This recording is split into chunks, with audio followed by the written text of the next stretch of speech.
என்ன விஷயம் தெரியுமாண்ணே? என்ன சொல்லு. எனக்கு கல்யாணம் முடிவு பண்ணிருக்கேன்.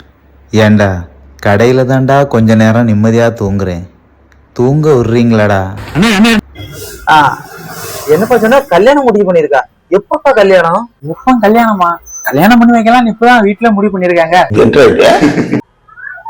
முடிவு பண்ணிருக்காங்க?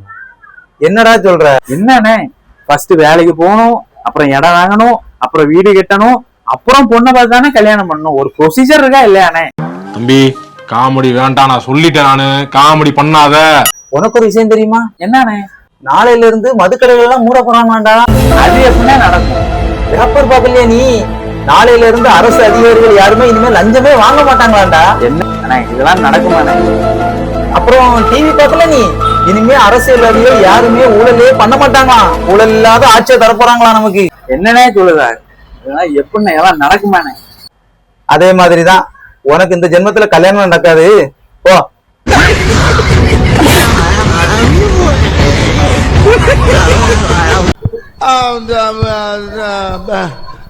வந்து இப்ப நான் என்ன உங்கள்கிட்ட சொல்றது?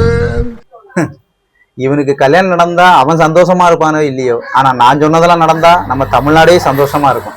நம்ம ஒண்ணு கேட்டா நம்மள அசர வைக்கிற மாதிரி ஒரு பதில் சொல்லுவார் பாரு, அது நமக்கு இங்க புரியாது, வீட்டுக்கு போனா தான் புரியும்.